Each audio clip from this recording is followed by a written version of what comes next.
کیونکہ درود پاک ایک ایسا وظیفہ ہے، ایسا عمل ہے کہ اگر امتی اپنے نبی کی محبت میں پڑتا ہے تو اگر گناہگار تھا تو نیکوکار بن جاتا ہے، اگر حضور کے عام غلاموں میں تھا تو خاص لوگوں میں شامل ہو جاتا ہے۔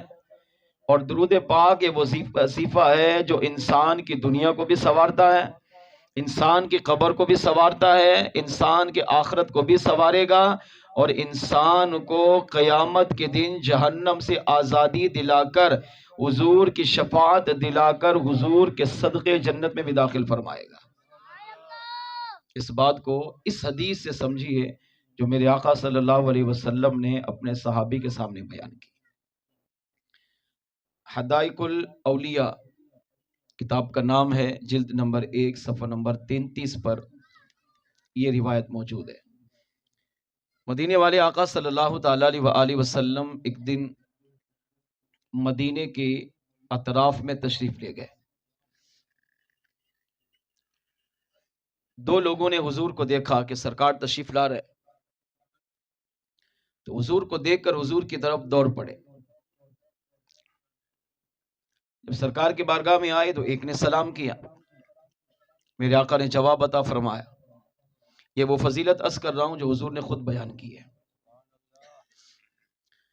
ایک نے کہا، یا رسول اللہ صلی اللہ علیہ وسلم، فلاں اونٹ کا مالک میں ہوں،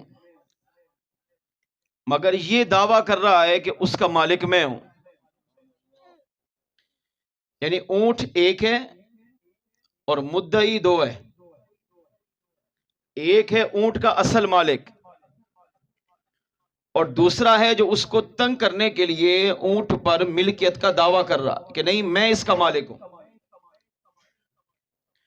میرے آقا صلی اللہ تعالی علیہ وآلہ وسلم نے پہلے سے فرمایا، اونٹ کا مالک کون؟ عرض کیا، آقا میں ہوں، میں نے اسے خریدا ہے، اسے پالا ہے، پوسا ہے، بڑا کیا ہے، اب وہ اونٹ ہی میری خرید و فروخت کا، میرے لین دین کا، میری تجارت کا، میرے کاروبار کا ذریعہ ہے۔ مگر یہ بندہ دعویٰ کر رہا ہے کہ اس اونٹ کا مالک میں ہوں۔ میرے آقا صلی اللہ علیہ وسلم نے دوسرے سے پوچھا، اونٹ کا مالک کون؟ اس نے کہا میں۔ اب دونوں میں جھگڑا ہوا، فیصلہ کہاں لائے؟ سرکار کی بارگاہ میں۔ اگرچہ میرے آقا جانتے تھے کہ اونٹ کا اصل مالک کون اور جھوٹا کون ہے، مگر امت کو شریعت سمجھانی تھی، امت کو دین سمجھانا تھا، امت کو اسلام کا مقام سمجھانا تھا، امت کو اسلام کا درس دینا تھا۔ اسلامی تعلیمات کیا ہے، اسلامی قوانین کیا ہے، اسلام کی اہمیت کتنی ہے، اسلام کے قواعد پر اگر بندہ عمل کرتا ہے تو اس کا فائدہ کیا ہوگا، اس کا درس قیامت تک آنے والی اپنی امت کو دینا تھا۔ تو میرے آقا صلی اللہ علیہ وسلم نے پہلے سے فرمایا جو اس کا اصل مالک تھا، فرمایا کیا تمہارے پاس گواہ ہے کہ اس کے مالک تم ہو؟ عرض کیا، یا رسول اللہ صلی اللہ علیہ وسلم، میرے پاس گواہ نہیں ہے۔ میرے آقا نے دوسرے سے پوچھا، کیا تمہارے پاس گواہ ہے کہ اس کا مالک تم ہو؟ اس نے عرض کیا، جی میرے پاس 2 گواہ ہیں۔ آقا علیہ السلام نے فرمایا انہیں بلاؤ۔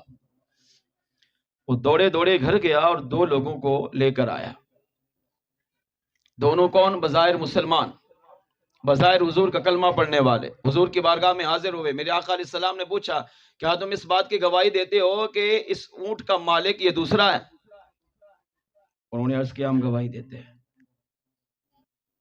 میرے آقا صلی اللہ علیہ وسلم نے تھوڑی دیر تردد فرمایا، سوچا۔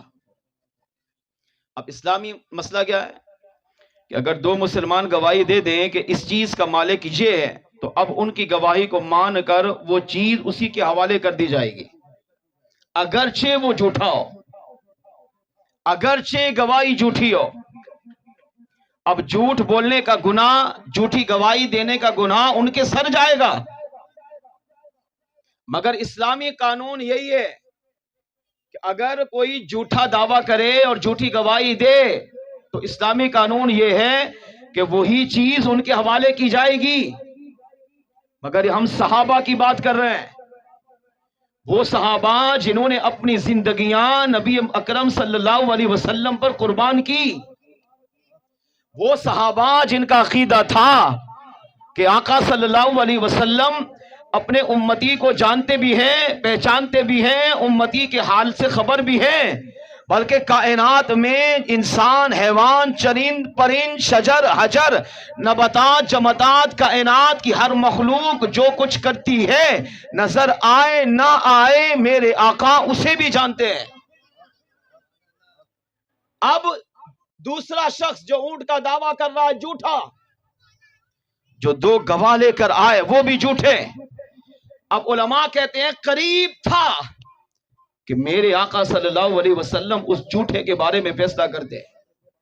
اب حضور صلی اللہ علیہ وسلم نے اپنی مبارک آنکھوں کو بند کیا اور تھوڑی دیر توقف کیا، تو اب وہ جو پہلا اصلی مالک تھا، یہ حقیقی معنوں میں مسلمان تھا، یہ حقیقی معنوں میں عاشق رسول تھا، یہ حقیقی معنوں میں حضور کا سچا غلام تھا، تو اس نے عرض کیا یا رسول اللہ صلی اللہ علیہ وسلم یہ جھوٹا ہے، یہ جو گواہ لایا ہے وہ بھی جھوٹے ہیں، آقا میں اس کا حقیقی معنوں میں مالک ہوں، مگرچہ میرے پاس گواہی نہیں ہے تو میں آپ کی بارگاہ میں یہ فریاد پیش کرتا ہوں، آقا آپ اونٹ کو بلائیے، اس اونٹ سے پوچھئے، اگر اونٹ اس کے بارے میں گواہی دیتا ہے تو اونٹ اس کے حوالے کر دیجئے، اور اگر اونٹ میرے بارے میں گواہی دیتا ہے تو اونٹ میرے حوالے کر دیجئے۔ اب اگر آج کل کے عقل کے اندھے سے پوچھو تو کیا ہو سکتا ہے یہ کہ ایک بندہ بظاہر مسلمان ہے، بظاہر نماز پڑھتا ہے، بظاہر حضور کا امتی ہے، بظاہر حضور کا غلام کہتا ہے، اگر کہہ رہا ہے کہ نہیں میں گواہی نہیں مانتا، آپ اونٹ کو بلائیے۔ جانور کو عقل نہیں ہوتی، جانور کو جان پہچان نہیں ہوتی، مگر صحابہ کا ایمان تھا کہ اللہ نے جو ہمیں نبی دیا وہ عام نبی نہیں، وہ تمام انبیاء کا سردار ہے، تمام رسولوں کا سردار ہے، کائنات میں کوئی چیز ایسی اللہ نے بنائی نہیں ہے جو یہ نہ جانتی ہو کہ اللہ نے انہیں امام الانبیاء بنا کر بھیجا۔ اب ان جھوٹوں کو، جھوٹے گواہوں کو بڑی حیرت ہوئی، کہا یہ کون سے سوال کیا، ہم سچ کہہ رہے ہیں، ہمارا دعویٰ سچا ہے، ہم نے گواہی پیش کر دی ہے، اب آپ کے قانون کے مطابق اونٹ ہمیں ملنا چاہیے، مگر اونٹ کے مالک پر قربان، اس کے عقیدے پر قربان، اس کے نظریے پر قربان۔ عرض کی آقا اونٹ کو بلا کر اونٹ سے پوچھئے اس کا مالک کون ہے، میرے آقا صلی اللہ علیہ وسلم پر قربان۔ ارشاد فرما جاؤ اونٹ کو لاؤ۔ صحابہ کا عقیدہ تھا آقا اونٹ کی بولیاں بھی جانتے ہیں، اونٹ کی فریاد بھی جانتے ہیں، اور اونٹ جو کچھ شکایت کرے مصطفیٰ اسے بھی جانتے ہیں، مشکل کشائی بھی فرماتے ہیں۔ اب وہ دوڑے دوڑے گھر گیا، اونٹ کو لے کر آیا، اب اونٹ حضور کی بارگاہ میں پیش ہوا، میرے آقا صلی اللہ علیہ وسلم پر قربان۔ آج ہم اگر جانور سے بات کریں تو لوگ کہیں گے پاگل ہے، دیوانہ ہے، مجنون ہے، اور ملا بات کرے تو ملا چریو تھی بھی ہو، پاگل ہو گیا، اس کو کیا ہو گیا، آج جانوروں سے بات ہی کر رہا ہے، مگر قربان یا رسول اللہ آپ کے شان پر۔ اونٹ حضور کی بارگاہ میں آیا تو سب سے پہلے آ کر بیٹھا، ٹانگیں سمیٹی، سر جھکایا، میرے آقا صلی اللہ علیہ وسلم نے پوچھا من انا، میں کون ہوں؟ کس سے پوچھا؟ اونٹ سے۔ من انا، میں کون ہوں؟ اونٹ کو اللہ نے بولنے کی طاقت دی۔ صحابی کا یہ ایمان تھا کہ اگر حضور اونٹ کو بلاتے ہیں، اونٹ سے پوچھتے ہیں، تو مجھے اللہ کی رحمت پر یقین ہے کہ اللہ حضور کی بارگاہ میں مجھے رسوا نہیں کرے گا، بلکہ اونٹ کو بولنے کی طاقت عطا فرمائے گا۔ میرے آقا صلی اللہ علیہ وسلم نے اونٹ سے پوچھا من آنا، میں کون ہوں؟ اس اونٹ کی قسمت پر سلام جو حضور کی بارگاہ میں عرض کر رہا ہے انت رسول اللہ و انت خاتم الانبیاء، یا رسول اللہ آپ اللہ کے رسول بھی ہیں اور اللہ نے آپ کو تمام انبیاء میں سب سے آخری نبی بنا کر دنیا میں مبعوث فرمایا۔ جانوروں کا بھی عقیدہ تھا حضور اللہ کے نبی ہیں، حضور اللہ کے آخری نبی ہیں، حضور اللہ کے آخری رسول ہیں. اب قیامت تک حضور کے بعد نبی آ نہیں سکتا. اگر کوئی نبوت کا دعویٰ کرے تو وہ کائنات میں سب سے بڑا زندیق، جھوٹا اور مکار ہے. اونٹ نے عرض کیا انت رسول اللہ، آپ اللہ کے رسول ہیں، وَأَنْتَ خَاتَمُ الْأَنْبِيَاء، آپ اللہ کے آخری نبی ہیں. میرے آقا صلی اللہ علیہ وسلم پر قربان. آپ علیہ السلام نے اب اونٹ سے مکالمہ کیا، اونٹ سے کلام فرمایا. اب وہ عاشق رسول کہتا ہے میں حضور کے اس سارے منظر کو دیکھ رہا تھا. میرے آقا صلی اللہ علیہ وسلم نے ارشاد فرمایا اونٹ بتا تیرا اصل مالک کون ہے، یہ معاملہ کیا ہے. اب اونٹ کی بولی سنو. اس نے اپنی بولی میں حضور کی بارگاہ میں فریاد کی، کیونکہ اونٹ بھی جانتا تھا کہ حضور وہ ہیں جو سب کی سنتے ہیں، سب کی بولیاں جانتے ہیں، ان کا ترجمہ جانتے ہیں. جو فریاد جس انداز میں پیش کرتا ہے آقا اسے بھی جانتے ہیں. اونٹ جانتا تھا کہ ان کی بارگاہ میں جو بھی پیش کروں گا مصطفیٰ جانتے بھی ہیں اور کرم فرمائیں گے تو میری فریاد سن کر مجھے اپنا اصلی مالک بھی عطا فرمائیں گے. اب میرے آقا نے ارشاد فرمایا بتا معاملہ کیا ہے. اونٹ حضور کی بارگاہ میں عرض کرنے لگا یا رسول اللہ صلی اللہ علیہ وسلم، یہ پہلا مالک میرا اصلی مالک ہے، اس نے مجھے پالا ہے، اس نے پوسا ہے، اس نے میری پرورش کی ہے، وہ میری خدمت کرتا ہے، میں اس کے کام آتا ہوں. یہ جو دوسرا ہے یہ جھوٹا ہے، یہ جو گواہ آئے ہیں یہ بھی جھوٹے ہیں. اونٹ نے پھر کیا کہا، عرض کیا یا رسول اللہ یہ جھوٹا دوسرا شخص یہ منافق ہے، یہ دونوں گواہ یہ بھی منافق ہیں. یا رسول اللہ یہ آپ پر بظاہر کلمہ تو پڑھتے ہیں مگر دل میں آپ کا ادب نہیں کرتے، آپ سے محبت نہیں کرتے. انہوں نے گھر میں آپ کو آتے دیکھ کر یہ منصوبہ بنایا آج نبی آ رہے ہیں، آج امام الانبیاء اس مکان سے گزر رہے ہیں. انہوں نے یہ منصوبہ بنایا ہم اس کے اونٹ پر ناجائز قبضہ کریں گے، ملکیت کا دعویٰ کریں گے، پھر اسے اپنے نبی کے اس کے نبی کے پاس لے کر جائیں گے. نبی کو پتہ نہیں چلے گا، نبی گواہ طلب کرے گا، میں دو جھوٹے گواہ پیش کر دوں گا، نبی میرے بارے میں فیصلہ کر دے گا. جب نبی میرے بارے میں فیصلہ کر دے گا تو معاذ اللہ اپنے نبی کی باتوں کو پھیلاؤں گا.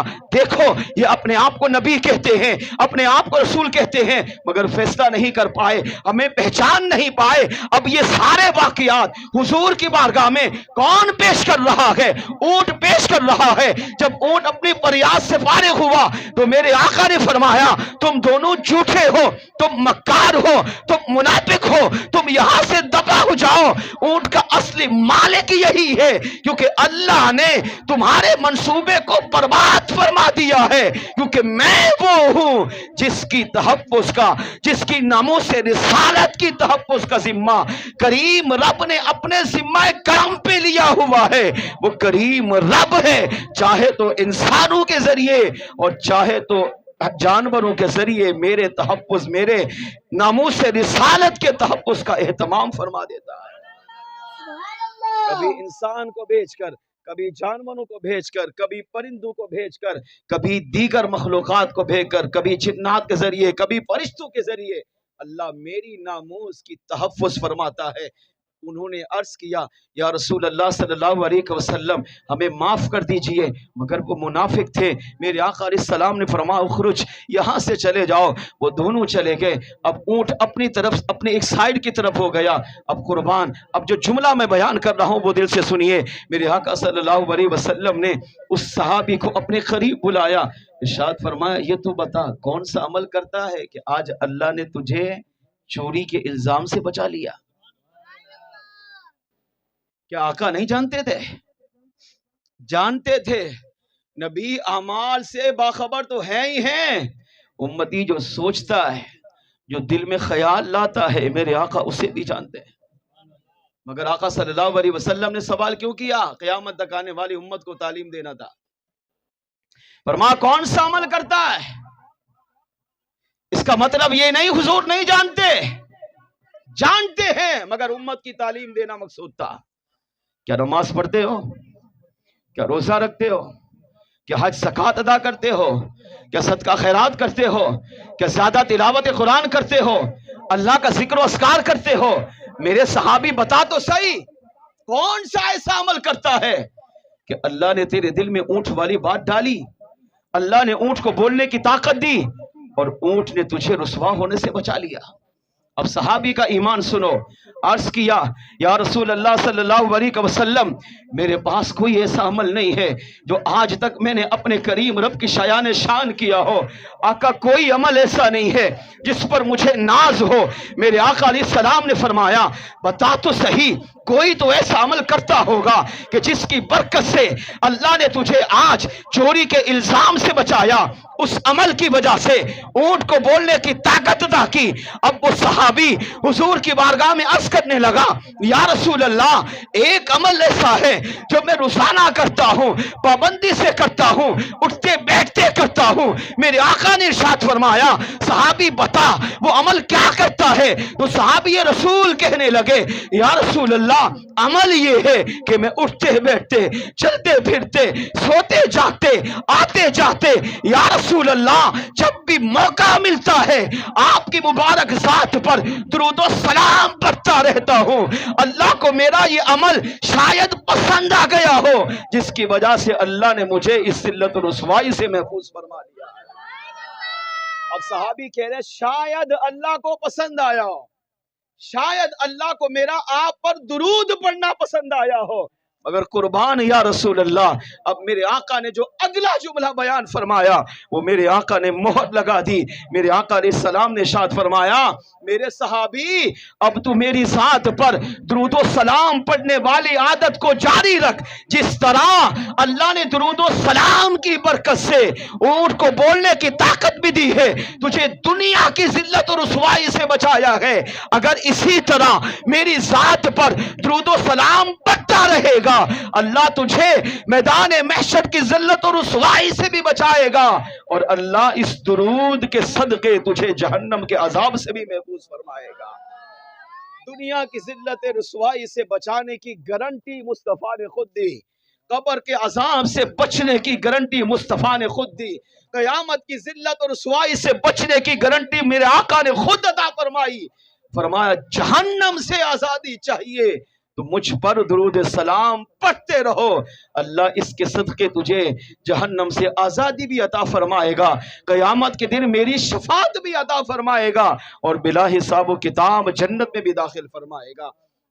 اس روایت سے پہلا عقیدہ یہ ملا میرے آقا صلی اللہ علیہ وسلم وہ ہیں جو کائنات کی ہر مخلوق کی بولی کو جانتے ہیں، ہر ایک کی فریاد سنتے ہیں، ہر ایک کی حاجت روائی کرتے ہیں، ہر ایک کی مشکل کشائی کرتے ہیں۔ اب جب میرے آقا جانوروں کی مشکل کشائی کریں، ان کی بولیاں سنیں، تو کیا حضور کا امتی، کیا حضور کا غلام، کیا حضور کا عاشق جب اپنے نبی کی محبت میں، نبی کے پیار میں، نبی کی محبت میں، نبی کے عشق میں ڈوب کر جب حضور پر سلام پڑھے گا تو مصطفیٰ جان رحمت اسے بھی جانیں گے، اسے بھی پہچانیں گے، اس کو بھی ذلت و رسوائی سے بچائیں گے، اس پر کرم فرمائیں گے، اسے اپنا دیدار بھی عطا کریں گے، اور مصطفیٰ چاہیں گے تو اسے اپنے عاشقوں میں بھی قبول فرما لیں گے۔